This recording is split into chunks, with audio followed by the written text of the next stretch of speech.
আসলেই কি হ্যাক হয়েছিল জামায়াত আমিরের এক্স অ্যাকাউন্ট? দলটির পক্ষ থেকে দাবি করা হচ্ছে সেশন অ্যাটাক হয়েছিল। তবে সাইবার বিশ্লেষকরা যেটা বলছেন যে সেশন অ্যাটাক হোক আর যাই হোক, কোনো কিছুই পোস্ট করা যাবে না। কিন্তু বাস্তবে দেখা গেছে জামায়াত আমিরের অ্যাকাউন্ট থেকে বেশ গুছিয়ে কিন্তু এই ধরনের আপত্তিকর একটা মন্তব্য করা হয়েছে। কিন্তু কিভাবে এটি সম্ভব হলো? এত বড় একজন নেতার এক্স অ্যাকাউন্টে ন্যূনতম নিরাপত্তা বলয় কি থাকবে না? মৌলিক নানা প্রশ্নের জবাবও মেলেনি জামায়াতের দেয়া ব্যাখ্যায়।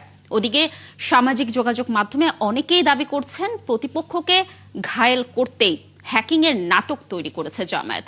তা সুবিস্তারিত দেখুন প্রতিবেদনে।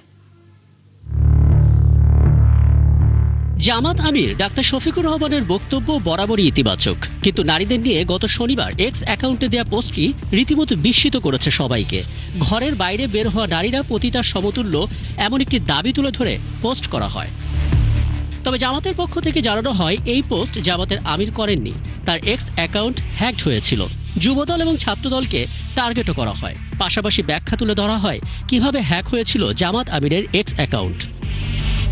কিন্তু জামাতের দেয়া ব্যাখ্যায় বলা হয়েছে একটি মেইল থেকে ফিশিং লিংক দেয়া হয়, তারপর ছড়িয়ে যায় ম্যালওয়্যার। নিয়ন্ত্রণ হারায় জামাত আমিরের এক্স অ্যাকাউন্ট।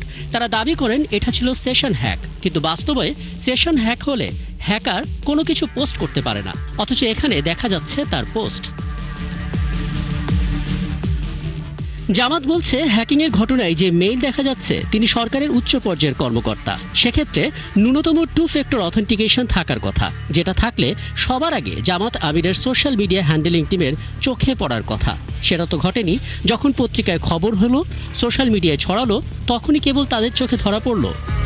সবচেয়ে বড় কথা, ফেসবুক, এক্স বা অন্য যাই হোক, হ্যাক হলে ন্যূনতম 24 ঘন্টা লাগবে ফেরত পেতে। জামাত আমির সেটা মাত্র আধা ঘন্টার মধ্যেই ফেরত পেলেন। দলটি বলছে সেশন হ্যাকিং এর কারণে এক্স কর্তৃপক্ষ কোনো পদক্ষেপ নেয়নি। কিন্তু প্রশ্ন থেকেই যায়, এত বড় নেতার ভেরিফাইড অ্যাকাউন্ট এক্স কর্তৃপক্ষের নজরে থাকবে না? খোদ প্রযুক্তি বিশ্লেষকের কাছেই ব্যাপার